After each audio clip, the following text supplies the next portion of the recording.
الحمد لله رب العالمين، والعاقبة للمتقين ولا عدوان إلا على الظالمين، والصلاة والسلام على رسوله الكريم. اما بعد، اللہ تبارک و تعالیٰ پر حمد و ثنا اور اس کے نبی کریم صلی اللہ علیہ وسلم پر بے شمار بے حد بے عدد درود و سلام کے بعد، محترم ناظرین، نبوی وصیتیں کے اس سلسلے وار پروگرام میں ہم آپ کی خدمت میں حاضر ہیں۔ السلام علیکم ورحمۃ اللہ وبرکاتہ۔ ناظرین کرام، رسول اللہ صلی اللہ علیہ وسلم نے حضرت معاذ ابن جبل رضی اللہ عنہ کو جن 10 باتوں کی وصیت کی تھی، ان 10 وصیتوں میں سے 8 وصیتوں پر ہماری گفتگو ہو چکی ہے، جن میں سے پہلی وصیت یہ تھی کہ اے معاذ، تم اللہ کے ساتھ کسی کو شریک نہ ٹھہرانا۔ دوسری وصیت، اپنے ماں باپ کی نافرمانی نہ کرنا۔ تیسری وصیت، جان بوجھ کر فرض نماز ایک وقت کی بھی ترک نہ کرنا۔ چوتھی وصیت، شراب نہ پینا۔ پانچویں وصیت، اللہ کی نافرمانی نہ کرنا۔ چھٹی وصیت، میدان جنگ میں دشمن کو پیٹھ دکھا کر نہ بھاگنا۔ چھٹی وصیت، 7ویں وصیت، اگر لوگ کسی وبا میں پڑ جائیں اور تم اس علاقے میں ہوں تو اس جگہ کو تم چھوڑ کر نہ بھاگنا۔ 8ویں وصیت یہ، اپنے اہل و عیال پر، اپنی بیوی بچوں پر اپنی آمدنی میں سے خرچ کرنا۔ تو یہ 8 وصیتیں ایسی تھی حضرات جس میں ہماری گفتگو ہو چکی ہے، اور آج کی اس ملاقات میں بإذن اللہ جو 9ویں وصیت تھی آپ صلی اللہ علیہ وسلم کی حضرت معاذ کو، اس پر گفتگو ہوگی۔ یہ 9ویں وصیت کیا تھی؟ آپ صلی اللہ علیہ وسلم کا فرمان حضرت معاذ کو، وَلَا تَرْفَعْ عَنْهُمْ عَصَاكَ أَدَبًا، وَلَا تَرْفَعْ عَصَاكَ عَنْهُمْ، یا وَلَا تَرْفَعْ عَنْهُمْ عَصَاكَ أَدَبًا۔ اے معاذ، تم اپنے ڈنڈے کو، اپنی لاٹھی کو ان پر سے نہ ہٹانا، یعنی اپنے اہل و عیال پر سے اپنے ڈنڈے کو، اپنی لاٹھی کو نہ ہٹانا، ادب کے غرض سے۔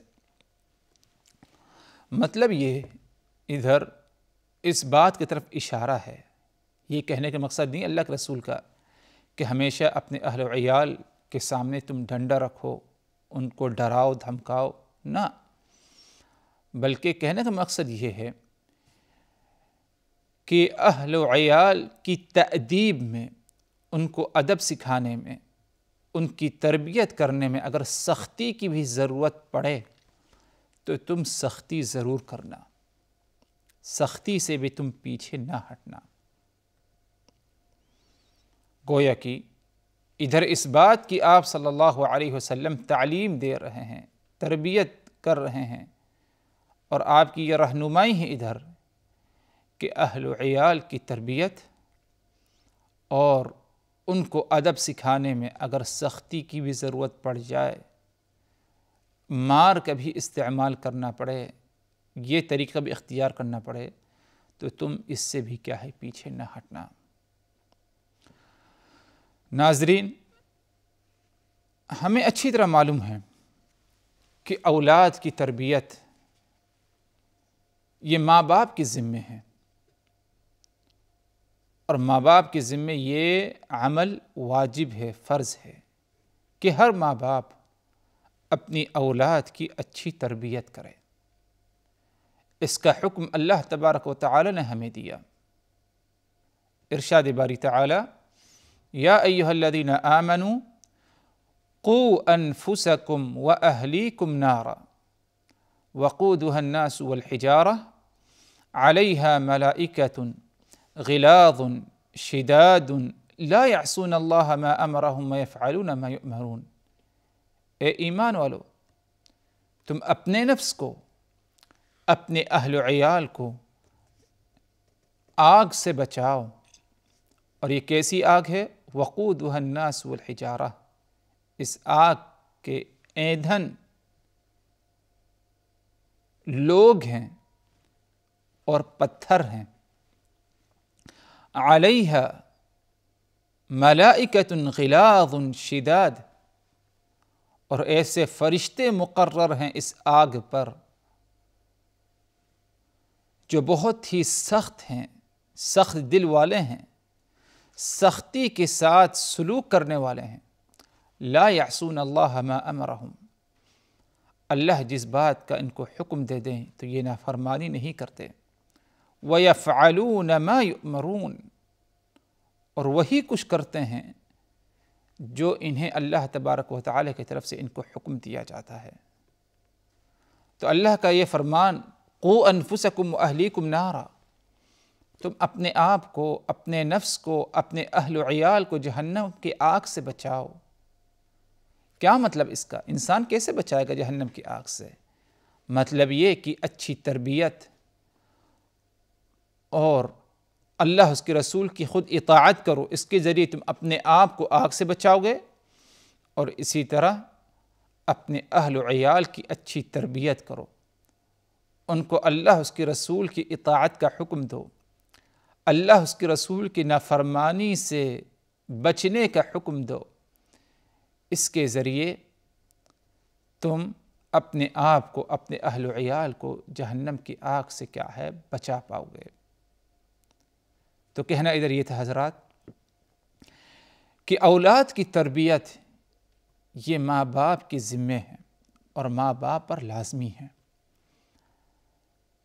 اور اس تربیت میں مختلف طریقے اپنائے جاتے ہیں۔ بنیادی طریقہ تو یہی ہے کہ اولاد کی تربیت پر نرمی اختیار کیا جائے، پیار، محبت، شفقت کے ساتھ ان کو تربیت دی جائے، تعلیم دی جائے۔ لیکن اگر سختی کی ضرورت پڑے تو ادھر سختی کرنے کی بھی آپ کو اجازت ہے، اور یہ جو سختی ہے، سخت رویہ اختیار کرنا، زیادتی کرنا ادھر مقصد نہیں ہے، بلکہ تربیت کے مقصد سے۔ یہی آپ صلی اللہ علیہ وسلم کی وصیت تھی حضرت معاذ کو، وَلَا تَرْفَعْ عَنْهُمْ عَصَاكَ أَدَبًا، ادب سکھانے کے لیے، تربیت کرنے کے لیے تم اپنے ڈنڈے کو، اپنی لاٹھی کو ان پر سے کیا ہے؟ نہ ہٹانا۔ مطلب یہ کہ اگر سختی کرنے کی بھی ضرورت پڑے تو تم ان کی کیا ہے؟ سختی بھی کیا ہے؟ ضرور کرنا۔ اور حضرات ادھر یہ بات بھی آپ حضرات کو بتا دی جائے کہ اہل و عیال کی تربیت کی جو ذمہ داری ہے حضرات، یہ ایک ایسی ذمہ داری ہے کہ اس کے بارے میں ہمیں خاص سوال ہوگا قیامت کے دن، ہم نے اس ذمہ داری کو کتنا نبھایا تھا۔ آپ صلی اللہ علیہ وسلم کی وہ مشہور حدیث ہمارے ذہنوں میں ہو کہ آپ نے فرمایا کلکم راع وکلکم مسئول عن رعیتہ، تم میں سے ہر انسان نگراں ہے اور ہر ایک سے اس کی نگرانی کے بارے میں پوچھا جائے گا، اس کے جو ماتحت ہیں اس کے بارے میں اس سے پوچھا جائے گا کہ تم نے ان کے حقوق کو ادا کیا کہ نہیں کیا۔ الامام راع ومسئول عن رعیتہ، امام وقت، حاکم وقت، ملک کا سربراہ یہ نگراں ہیں، اور اس سے اس کی نگرانی کے بارے میں پوچھا جائے گا کہ تم نے اپنے رعیے کے ساتھ، اپنے ماتحتوں کے ساتھ کیا کیا۔ والرجل راع فی اہلہ وہو مسئول عن رعیتہ، اور ہر آدمی، ہر مرد نگراں ہے اپنے اہل و عیال پر، اور اس سے اس کی اس نگرانی کے بارے میں پوچھا جائے گا۔ آپ کا فرمان والرجل راع فی اہلہ وہو مسئول عن رعیتہ، ہر آدمی نگراں ہے، اس پر ذمہ داری ہے اس کے اہل و عیال کی، وَهُوَ مَسْئُولٌ، اور اس سے پوچھا جائے گا کب؟ روز قیامت، عن رعیتہ، کہ اس نے اپنے ماتحتوں کے ساتھ کیا کیا، اپنے اہل و عیال کی تربیت کی یا نہیں کی، ایسے ہی ان کو آزاد تو نہیں چھوڑ دیا۔ اس کے بارے میں ہر مرد سے سوال ہوگا۔ آگے آپ صلی اللہ علیہ وسلم نے عورت کا بھی ذکر کیا، وَالْمَرْأَةُ رَاعِيَّةٌ فِي بَيْتِ زَوْجِهَا وَمَسْئُولَةٌ عَنْ رَعِيَّتِهَا، اور ہر عورت اپنے شوہر کے گھر میں نگراں ہے، اور عورت سے بھی اس کی اس نگرانی کے بارے میں پوچھا جائے گا۔ گھر کی نگرانی کو تم نے کتنا نبھایا، اور اس ذمہ داری کو تم نے مکمل طور پر انجام دیا یا نہیں دیا۔ گھر کی حفاظت ہے، شوہر کے مال کی حفاظت ہے، شوہر کی جو اولاد ہے ان کی حفاظت، ان کی تربیت تم نے کی یا نہیں کی، عورت سے اس کے بارے میں بھی جو ہے پوچھا جائے گا۔ اسی لیے ہر ماں باپ پر واجب ہے حضرات کہ اپنے بچوں کی جو تربیت کریں، ان کو جو تربیت دیں، ادب سکھائیں، سب سے پہلے تو یہ کہ اللہ اس کے رسول کے محبت ان کے دل میں ڈالیں، اسلام کی تعلیمات سے لگاؤ ان کا ہونا چاہیے، اور ہمیں اپنی اولاد کو یہ بھی بتانا چاہیے کہ اللہ تبارک و تعالیٰ کی ذات ایک ایسی ذات ہے جو نیکی پر انسان کو بڑھا چڑھا کر بدلہ دیتی ہے، اور اللہ کی ذات ایک ایسی ذات ہے کہ برائی کرنے والے کو اللہ تبارک و تعالیٰ سزا بھی دیتا ہے۔ اللہ کے پاس جنت ہے اور اللہ کے پاس کیا ہے؟ آگ بھی ہے۔ اولاد کو ایسے ہی آزاد چھوڑ دینا یہ کوئی عقل مندی کی علامت نہیں ہے۔ اس کا انجام انسان دنیا میں بھی بھگتے گا اور آخرت میں بھی اسے کیا ہے؟ بھگتنا ہوگا۔ تو ہر حال میں اولاد کی تربیت کرنا، ان کو ادب سکھانا، ان کی تادیب کرنا، یہ ماں باپ کی کیا ہے؟ ذمے ہیں، اور یہ کوئی آسان کام نہیں ہے۔ یعنی ہر انسان چاہتا ہے کہ اس کی اولاد کامیاب رہے، اور ماں باپ کی بدنامی کی بجائے ماں باپ کا کیا ہے؟ نام اونچا اور بلند کرے۔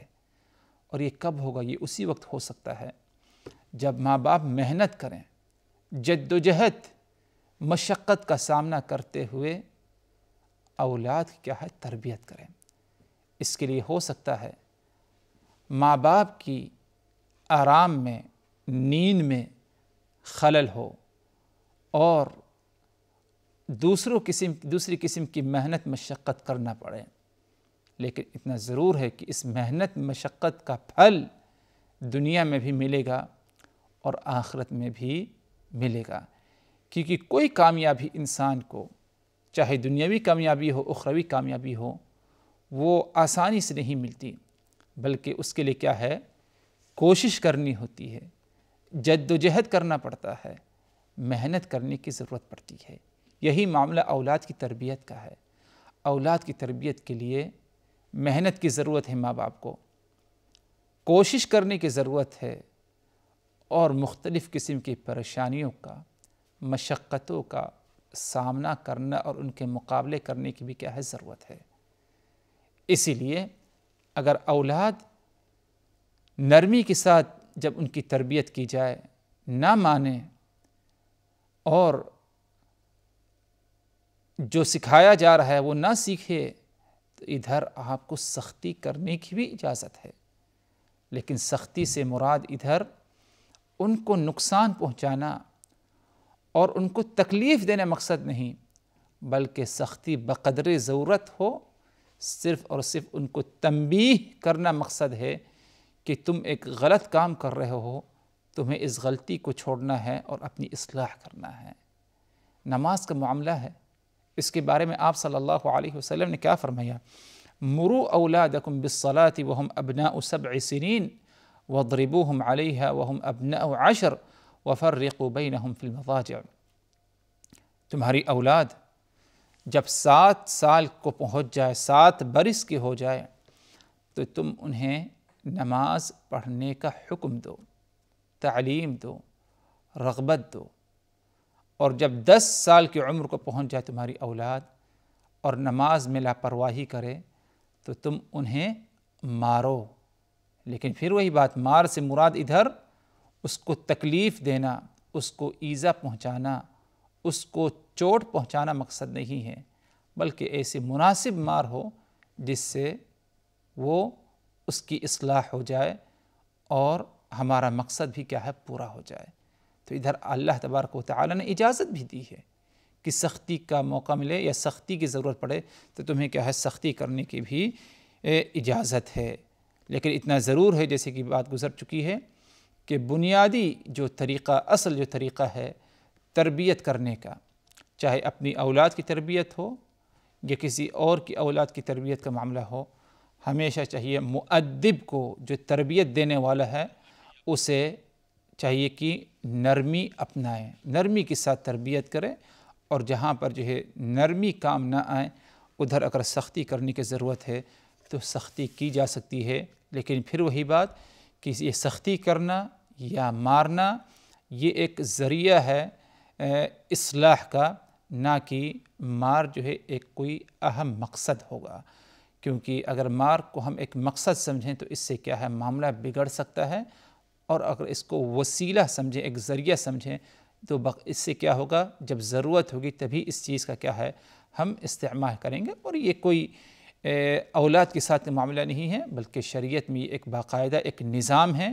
سزا دینے کا۔ اسی لیے اگر دیکھا جائے کسی نے شراب پی تو اس کی ایک سزا مقرر ہے، زنا کیا کسی نے نعوذ باللہ اس کی سزا مقرر ہے، مختلف قسم کی سزائیں مقرر ہیں۔ اسی ضمن میں یہ بھی ہے کہ اگر اولاد نرمی ان کے ساتھ کام نہ آئے تربیت کے معاملے میں تو ان کے ساتھ کیا ہے، سختی کی جا سکتی ہے، سختی کی جا سکتی ہے۔ تو یہ چند باتیں تھیں حضرات جو رسول اللہ صلی اللہ علیہ وسلم کی اس نبی وصیت سے متعلق تھی، وہ یہ وَلَا تَرْفَعْ عَنْهُمْ عَصَاكَ أَدَبًا، کہ تم اپنی اولاد پر سے، اپنے بچوں پر سے اپنے ڈنڈے کو نہ ہٹانا، ادباً یعنی ادب سکھانے کے لیے، یعنی ان کے ساتھ نرمی ہو رہی ہے تو ان کو یہ بھی بتاؤ تم کہ اگر تم جو ہے اپنی اصلاح نہ کرو اور صحیح تربیت نہ اپناؤ تو تمہارے ساتھ کیا ہے، سختی بھی ہوگی۔ ان کو ڈنڈا دکھاؤ، ان کو ڈراؤ بھی، ترغیب کا بھی معاملہ ہو اور ترہیب کا بھی کیا ہے، معاملہ ہونا چاہیے۔ جس طرح اللہ تبارک و تعالی جب نماز کا ہمیں حکم دیا، دوسری نیکیوں کا حکم دیتا ہے، تو اللہ اس پر اجر ثواب بھی بتاتا ہے، اور ساتھ ہی ساتھ اگر نیکی نہیں کی گئی، فرائض کو انجام نہیں دیا گیا، تو اللہ تبارک و تعالی نے اس کی سزا بھی کیا ہے، مقرر کی ہے۔ تو ہمارا معاملہ اولاد کے ساتھ یہی ہونا چاہیے کہ تربیت ان کی نرمی کے ساتھ، لیکن جہاں سختی کی ضرورت پڑے سختی بھی کی جائے۔ یہی رسول اللہ صلی اللہ علیہ وسلم کی وصیت حضرت معاذ ابن جبل رضی اللہ عنہ کو تھی۔ اسی پر اکتفا کرتے ہیں حضرات، مزید اور باتیں انشاءاللہ جو ایک آخری وصیت رہ گئی ہے انشاءاللہ 10ویں وصیت، وہ اگلی نشست میں، اس وقت تک کے لیے اللہ تبارک و تعالی کی حفاظت میں۔ وآخر دعوانا ان الحمد للہ رب العالمین، والسلام علیکم ورحمۃ اللہ وبرکاتہ۔ صلی اللہ علیہ وسلم، صلی اللہ علیہ وسلم۔